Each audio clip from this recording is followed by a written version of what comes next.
Dear student, मैं Bhavesh Mishra GS आश्रम में आपका स्वागत करता हूं। जैसा कि मैं पिछले वीडियो में ये डिस्कस किया था कि मॉडर्न हिस्ट्री का सारे जो चैप्टर वाइज है उसका मैं एक सीरीज लाऊंगा। वो मैं सीरीज आज से स्टार्ट कर रहा हूं। उसमें मैं मॉडर्न हिस्ट्री में यूरोपीय कंपनियों का आगमन से मैंने शुरू किया है। वो मैं आपको लिख दिया हूँ, हेडिंग में है, आप देख सकते हैं। इसके लिए मैं पहला ये फर्स्ट वीडियो हिस्ट्री का मैं लिया हूँ, मॉडर्न हिस्ट्री का। ये आप इसमें देखेंगे, आप देख सकते हैं साइड में मैंने लिखा है मॉडर्न हिस्ट्री, भारत में यूरोपीय कंपनियों, व्यापारिक कंपनियों का आगमन 1। मैं ये डाल दिया हूँ ताकि आप लोगों को समझ में आए जो ये पहले वीडियो है मॉडर्न हिस्ट्री का।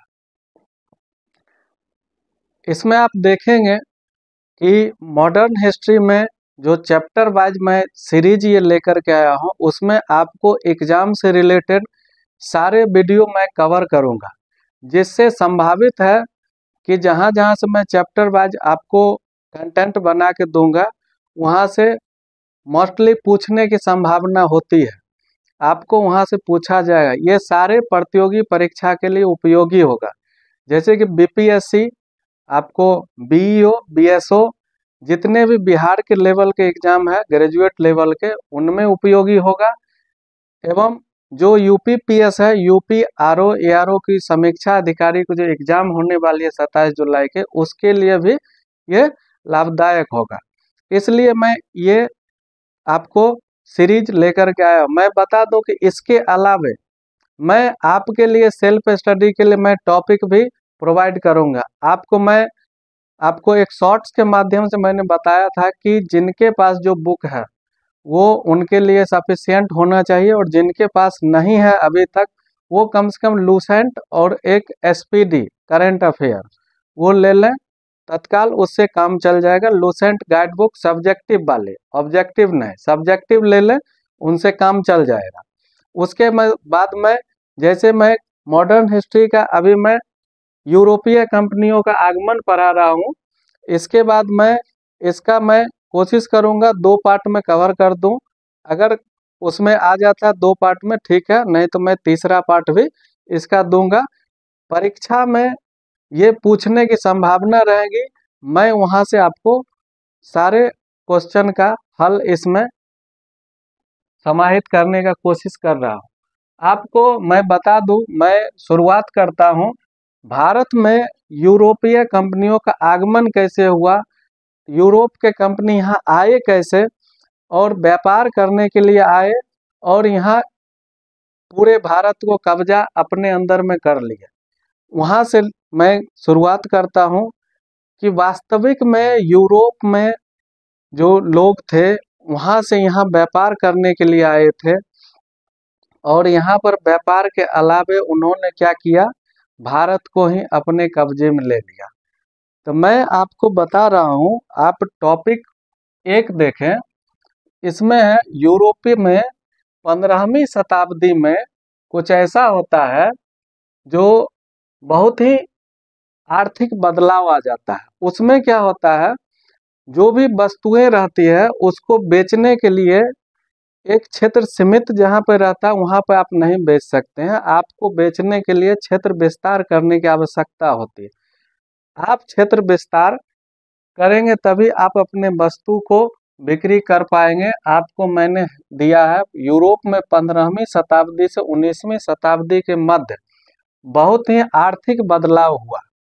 उस समय की बात है जब आपको मैं बता दूं कि ऐसा नहीं है कि जो पुर्तगाली लोग आए, अंग्रेज आए, डच आए, स्पेनिश, डेनिश, जितनी भी ये कंपनियां आई भारत में, उस समय भारत एक समृद्ध देश हुआ करते थे और अभी भी है। तो आपको बता दें कि उस समय जब आई तो उस समय उनका उद्देश्य था कि सिर्फ वहां से जाकर के व्यापार करना, ना कि यहाँ पे आके वो अपना अधिकार जमा लें। में ये करने के उन्होंने ठाना। तो आपको बता दें कि आपको एक कहानी बताते हैं इससे पहले की कहानी है सन 1453 ईस्वी का। ऐसा नहीं है कि भारत में सिर्फ अभी ही विदेशों से व्यापार होता है, प्राचीन काल से ही व्यापार भारत का होता आया है। एक समय जब 1453 की मैं बात कर रहा था, उस समय क्या हुआ, जो स्थल मार्ग से जो भी व्यापार होते थे, वो एक यूरोप में जगह है कस्तंतुनिया, वहां पे 1453 में अरबों का आक्रमण हो जाता है। और अरबों का जब आक्रमण हो जाता है तो वहां पर वो कस्तंतुनिया पे अधिकार जमा लेते हैं। अधिकार जब उनका हो जाता है तो होता यूं है कि स्थल मार्ग अवरुद्ध हो जाता है। वहां से व्यापारिक जो थे, जैसे यूरोप की अगर बात करें तो भारत, यूरोप, ये दोनों, ऐसा नहीं है कि पहले यहाँ से व्यापार नहीं होते थे, व्यापार होते थे, बट अरब का आक्रमण के बाद, अरबों का जब आक्रमण हुआ 1453 में कस्तंतुनिया पे, तो उन्होंने अधिकार कर लिया। और उस समय क्या हुआ, ये रास्ता जो है ये बंद हो गया। बंद हो गया तो फिर उस समय में वहां से व्यापारिक जो लेन देन होती थी, व्यापारिक क्रियाएं होती थी, वो रुक सा गया। अब अरबों का आक्रमण जब हो जाता है तो यूरोप का जो कस्तंतुनिया था, यूरोप का पूर्वी भाग एक क्षेत्र है, वहां पर से रास्ता एकदम से अवरुद्ध हो जाता है और व्यापारिक गतिविधि रुक सी जाती है। उसके लिए क्या होता है, फिर समुद्री मार्गों की खोज की एक रास्ता निकाला जाता है कि समुद्री मार्गों हो करके हम रास्ता खोजे, स्थल मार्ग अवरुद्ध है, अब हम समुद्री मार्ग से स्थलों का पता करेंगे। तो उस समय में सबसे ज्यादा आप देखेंगे कि यूरोप में पुर्तगाल और स्पेन की दिलचस्पी बहुत ही ज्यादा थी। वो लोग स्थलों को पता लगाने के लिए समय समय पर समुद्र मार्ग से जाया करते थे। जब 1453 के बाद अरबों का आक्रमण हो गया और स्थल मार्ग बंद हो गया, तो 15वीं शताब्दी में मैं ऊपर हेडिंग दिया हूँ, और 19वीं शताब्दी के बीच व्यापारिक गतिविधि जो हुआ और उसमें आर्थिक जो था बहुत सारा बदलाव हुआ। उसके बाद समुद्री मार्गों की खोज हुई। अब आप देखेंगे जो सन 1500 ईस्वी के बाद यूरोप में व्यापार करने की होड़ सी लग गई, क्योंकि कच्चे माल एवं वस्तुओं के बिक्री के लिए हमेशा क्षेत्र विस्तार की जरूरत होती है, और आखिर वो बेचने के लिए जाए कहाँ, स्थल मार्ग तो बंद हो चुका है। तो इस लेकर के समुद्री मार्गों की खोज में निकले। अब दूसरा क्या है, जो आप देखेंगे, भारत और यूरोप के साथ प्राचीन काल से चल रहा व्यापार। अब जिस समय भारत मध्यकाल में चल रहा था, उस समय यूरोप आधुनिक काल में चल रहा था। वो अपने पुनर्जागरण को विस्तृत रूप से पार कर चुका था। अब यहाँ पे मध्यकाल चल रहा था और वहाँ पे आधुनिक काल चल रहा था। इसी स्पेन और पुर्तगाल दोनों अपने भौगोलिक रास्तों की खोज पर निकलते हैं। तो होता क्या है, जो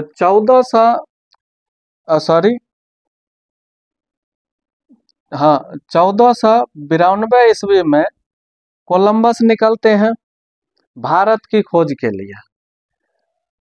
तो भारत की खोज के लिए निकलते हैं, तो होता क्या है, दुनिया तो गोल है। उन्होंने जब खोजना शुरू किया तो वो निकले थे भारत को खोजने के लिए, लेकिन वो खोज लिए अमेरिका को।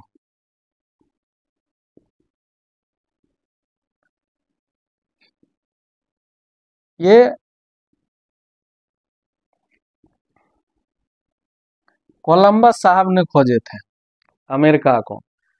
फिर क्या हुआ, ये स्पेन के यात्री थे जिन्होंने समुद्री मार्ग के थ्रू जाकर के समुद्री मार्गों की खोज की, और उसी खोज के दरमियान अमेरिका को खोज लिया, क्योंकि उनको खोजना, वो खोजने के लिए निकले भारत को, बट दुनिया गोल होने के कारण उन्होंने अमेरिका को खोज लिया। फिर निकलते हैं Vasco D gamma. Vasco D gamma निकलते हैं 1498 में, वो निकले थे 1492 में, ये निकले हैं 1498 में, और इन्होंने भारत को खोज लिया 1498 में, यानी ये 17 मई 1498 को भारत में समुद्री मार्गों की इन्होंने खोज कर लिया। कहा जाता है कि भारत की खोज कब हुई, तो 1498 में वास्को डी गामा ने खोज किया था।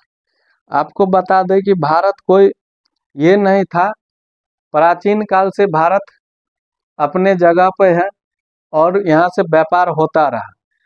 समुद्री मार्गों की खोज की, ना कि भारत की खोज किया गया। तो और यात्री थे जो 1487 ईस्वी में उन्होंने भी भारत के खोजने के लिए निकला था, और उन्होंने जो है 1 साल यानी 1487 ईस्वी में उन्होंने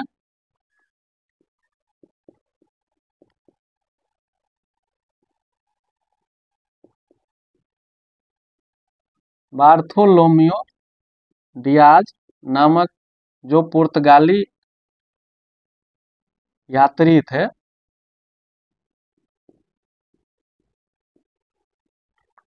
वो निकले।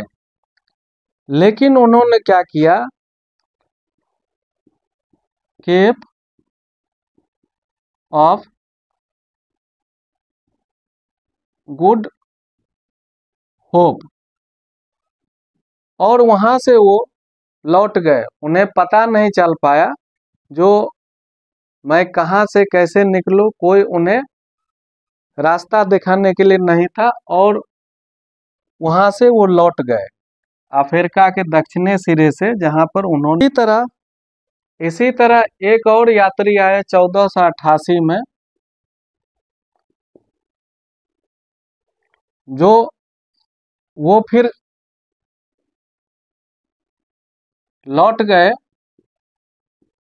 लिस्बन।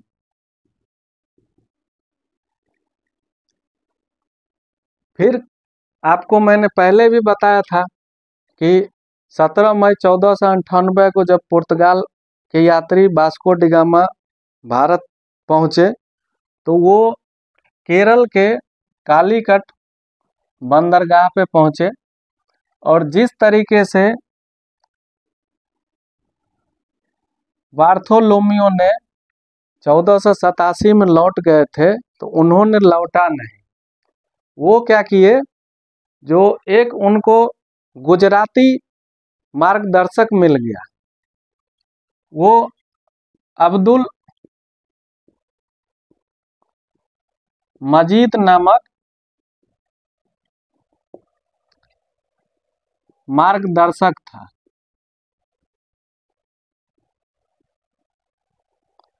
उसकी सहायता से वो पहुंचे केरल, जहां का राजा था जमोरियन। उन्होंने भव्य स्वागत किया, वास्को डी गामा को अपने यहाँ ले गया, स्वागत किया, और उसके बाद वो क्या किए, 1498 में जब वो 17 मई 1498 को वो पहुंचे, तो जब यहाँ से वास्को डी गामा जब यहाँ से लौटकर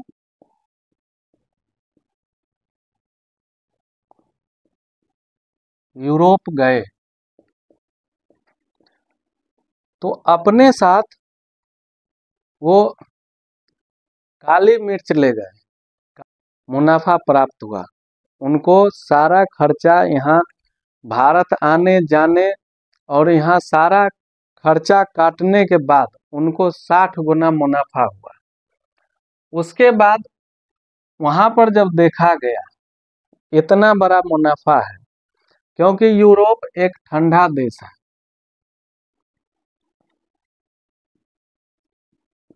वहां पे क्या होता है, जो मसाले वगैरह ठंडे के समय में जब मटन चिकन वगैरह खाते हैं तो उस पे लपेट के जब खाते हैं तो वो गर्म रहता है ठंडा में, और वो सब बड़े चाव से खाते हैं वहां पे।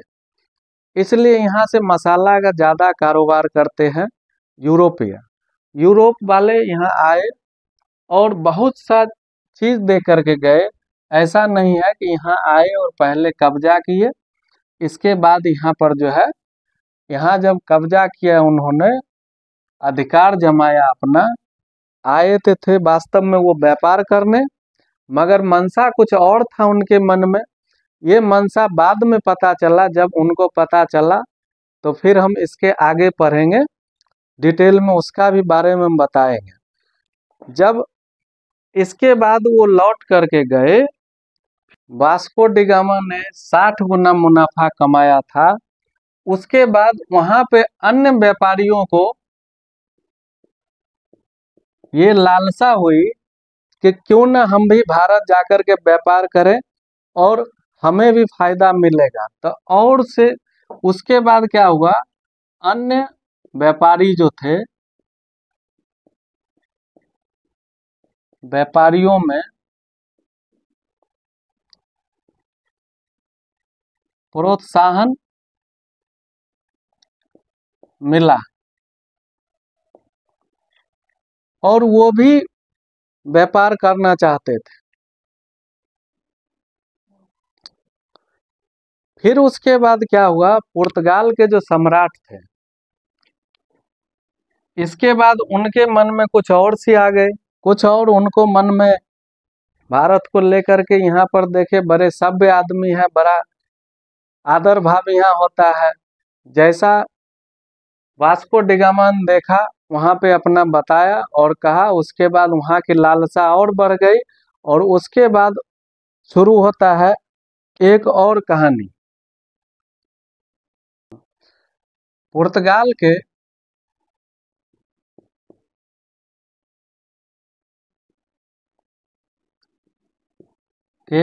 सम्राट थे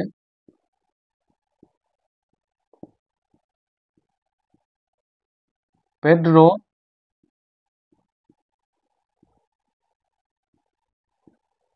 अल्बरेज कैबरेल। उन्होंने क्या किया, जो एक एक दस्ता उन्होंने भेजा ब्राजील के नेतृत्व में। वो 1200 लोगों के साथ एक बहुत बड़ा बेड़ा भेजा, जो वहां पर केरल में आकर के जमोरियन जो राजा थे उनको कब्जा करके, उनका सीधा सीधा उद्देश्य था कि जो हम 60 गुना मुनाफा कमा रहे हैं, अगर हम खुद यहाँ पे अधिकार कर लें तो कितना बड़ा मुनाफा होगा। यहाँ उनको अरबों से युद्ध करना पड़ा। जो 1200 लोग और 13 जहाज जो जमोरियन को परास्त करने के लिए भेजा गया था, अरब अरबों से जो युद्ध हुआ उनको, उसके बाद उन्होंने कालीकट को छोड़ दिया, क्योंकि यहाँ काफी बड़े मुनाफे के साथ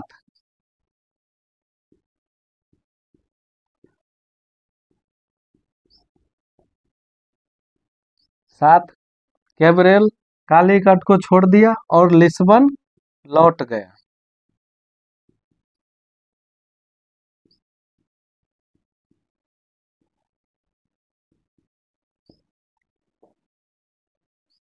इसके बाद फिर से वो क्या किया, जो फिर अपना नया चाल चला और उसके बाद नए सिरे से कंपनियों का आगमन करना शुरू किया। अब हम देखेंगे कि यूरोपीय कंपनियों द्वारा जो है भारत में प्रथम फैक्ट्री की क्रम क्या है। जब यूरोपीय कंपनियों अपना कंपनी की स्थापना कर रहे थे तो कौन कौन से देश पहले आए और कौन कौन से देश पहले फैक्ट्री की स्थापना की, उसके बारे में हम लोग समझेंगे। अब देखते हैं, आने के क्रम में पुर्तगाली सबसे पहले हैं, जो 1498 में भारत आए हैं, जो मैंने आपको बताया कालीकट बंदरगाह उतरे और गुजराती पथ प्रदर्शक के द्वारा आए थे और जमोरियन वहाँ के जो राजा थे उन्होंने भव्य स्वागत किया था। तो ये 1498 में आए, आप देख सकते हैं। और इसमें एक डेट याद रखना है, 1498 में पुर्तगाली आए और इन्होंने अपना प्रथम फैक्ट्री जो है 1503 में कोचीन में लगाई। यानी अब आप कहेंगे जो कितना डेट याद करना है, तो आप देख सकते हैं, आपको याद रखना है कि जब ये आए थे 1498 में, ठीक इसके 5 साल बाद 1503 में इन्होंने प्रथम फैक्ट्री कोचीन में लगाई। अब वो जब आए थे तो समुद्री मार्ग से आए थे। आप देखेंगे जितनी भी यूरोप की कंपनी है वो समुद्री मार्ग से आते थे और वो कोशिश रखते थे और किए भी ऐसा ही, जो सारा का सारा मुख्यालय समुद्री मार्ग के आसपास रखते थे। देखेंगे कि ये जो समुद्री मार्ग है, तो इन्होंने क्या किया, जो कोचीन में लगाया, कोचीन में लगाया तो यहाँ पर उन्होंने लगाया केरल में। अब उसके बाद दूसरा जो है वो भी जो है मसूलीपट्टनम में लगा। दूसरा अंग्रेज आए भारत में, पहले अंग्रेज आए, आने के क्रम में अंग्रेज दूसरे नंबर पर है, लेकिन फैक्ट्री लगाने में तीसरे नंबर पर है। यानी आने के क्रम में अंग्रेजों ने 1602 ईस्वी में, और 1600 ईस्वी में आए और फैक्ट्री लगाए 1611 में। आपको कहीं कहीं देखने को मिलेगा कि 1608 में प्रथम फैक्ट्री की उन्होंने। तो आने के क्रम में अंग्रेज पहले आते हैं 1600 ईस्वी में, और कंपनी स्थापना में वो क्रम क्रम 3 पर है, तीसरे नंबर पर है। यानी 1608 में उन्होंने जहांगीर के यहाँ सूरत में गया, तो उन्होंने गुजरात में जब गया उनको फैक्ट्री बनाने की इजाज़त मिल गई थी, बट कुछ ऐसी बात आ गई जो वहाँ पे उनको फैक्ट्री रोकना पड़ा और 1611 ईस्वी में उन्होंने मसूलीपट्टनम में फैक्ट्री लगाई। और फिर जो ये है अंग्रेज की फैक्ट्री 1613 ईस्वी में फिर ये सूरत वाली बन करके तैयार हो गई। तो इसीलिए कहीं कहीं प्रथम फैक्ट्री अगर पूछा जाए तो उसमें 1608 सूरत के बारे में अगर डिस्कस किया जाए तो 1608 में वहाँ पे नींव डाली थी, बट वहाँ बना नहीं। प्रथम फैक्ट्री जो है वो बन कर के जो तैयार होके काम करना शुरू किया वो 1611 में अंग्रेजों का था और डच का 1605 में। तो डच आए कब थे, तो 1602 ईस्वी में वो आए थे और 1605 में उन्होंने कंपनी की स्थापना की। यानी 3 वर्ष बाद डच आए 1602 में, फैक्ट्री लगाए 1605 में, अंग्रेज 1600 में आए और 1611 में उनकी फैक्ट्री लगी मसूलीपट्टनम में। डच का भी यही है, डच आए थे 1602 में, लगाए 1605 में मसूलीपट्टनम में। यानी अंग्रेज और डच ये दोनों अपनी प्रथम फैक्ट्री जो लगाते हैं वो मसूलीपट्टनम में लगाते हैं। आने के क्रम में अंग्रेज पहले आते हैं और फैक्ट्री लगाने के क्रम में डच पहले लगाते हैं। डच जिसे हॉलैंड के नाम से जाना जाता है, वही ये डच कंपनी है। अब इसके बाद आते हैं डेनिश ईस्ट इंडिया कंपनी, जो डेनमार्क की थी। तो ये 1616 ईस्वी में भारत आए और इन्होंने 1620 ईस्वी में प्रथम फैक्ट्री त्रावणकोर में लगाए। 1620 ईस्वी में त्रावणकोर में लगाए इस जगह पे।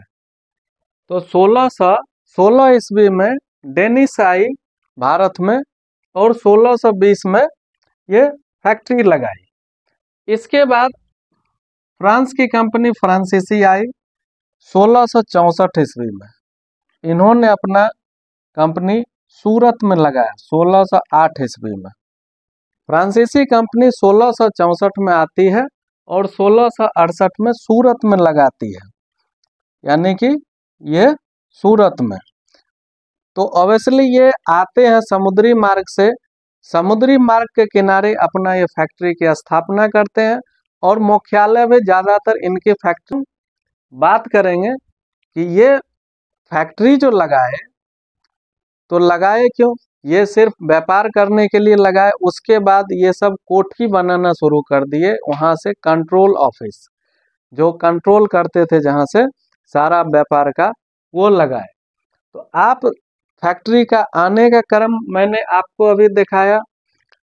पहले आए पुर्तगाल 1498 में, उन्होंने 5 साल बाद फैक्ट्री की स्थापना की। कहाँ? कोचीन में 1503 ईस्वी में। सेकंड में आए अंग्रेज 1600 ईस्वी में, लेकिन वो लगाए 1611 ईस्वी में प्रथम फैक्ट्री मसूलीपट्टनम में, यानी 1600 में आए और 11 साल बाद वो फैक्ट्री लगाए। फिर डच आए 1602 में और 3 साल बाद वो 1605 में फैक्ट्री लगाए मसूलीपट्टनम में। फिर डेनिस आए, उन्होंने अपना फैक्ट्री 1620 में लगाए, 1616 में आए और 1620 में उन्होंने फैक्ट्री लगा दी। फिर फ्रांस की कंपनी फ्रांसीसी आई 1664 में और उन्होंने 1668 में फैक्ट्री की स्थापना की सूरत में। अब स्वीडिश रहा ये, तो मैंने आपको मॉडर्न हिस्ट्री का कुछ शुरुआती मैंने बताया, जो कहाँ से शुरुआत हुई भारत में आगमन की प्रक्रिया और समुद्री मार्गों की खोज कैसे किया गया, कहाँ पे पहुंचा गया, किस देश के यात्री ज़्यादा इंटरेस्टेड थे, किस महादेश के थे। और उसके बाद मैंने बताया आपको यूरोपीय कंपनियों का आने का क्रम, उनकी स्थापना, प्रथम फैक्ट्री उन्होंने कहाँ की और कौन से साल में की, इतना मैंने आपको समझा दिया। अब आप देखेंगे आए, फिर फैक्ट्री लगाए, उसके बाद इन्होंने कोठी बनाया। कोठी जो मैंने आपको बताया, जो एक कंट्रोल ऑफिस जिसको, जहां से सारा व्यापार को कंट्रोल किया जा सके। मैंने वहां से भेजना शुरू किया गवर्नर, वाइसराय, अंग्रेज, डच, ये विभिन्न तरह की पुर्तगाली नीतियां और भारत पर प्रभुत्व, ये सारे चीज मैं अगले वीडियो में डिस्कस करूंगा। आज के लिए बस इतना ही। अगला सीरीज मैं जल्द लेकर के आऊंगा। आपको अगर वीडियो अच्छी लगे लाइक शेयर कमेंट जरूर करें, अपने दोस्तों को शेयर करें। आप YouTube पे जाइए और वहाँ सर्च करेंगे GS आश्रम, आपको वहाँ पे सब्सक्राइब कर लीजिए। फेसबुक और इंस्टाग्राम पे फॉलो कीजिए। मैं PDF वगैरह टेलीग्राम पे डालता हूँ, आप वहाँ पे ज्वाइन कर सकते हैं GS आश्रम पे जा करके। आपको मैं बता दूं कि टेस्ट सीरीज भी मैं उपलब्ध करवाऊंगा। आपको हिस्ट्री के बाद मैं उसके बाद और से जो सब्जेक्ट बच रहे हैं उसके भी वीडियो उपलब्ध करवाऊंगा। मेरी कोशिश रहेगी कि एग्ज़ाम जितने दिन में है, खास करके RO ARO का ध्यान में रखते हुए मैं 100 दिन का टारगेट ये आपको कंप्लीट करवा दूं। आप इसको देखें और इससे मुझे उम्मीद है कि आपको ज़्यादा से ज़्यादा इसमें आपको कवर हो जाएंगे। Thank you. जय हिंद।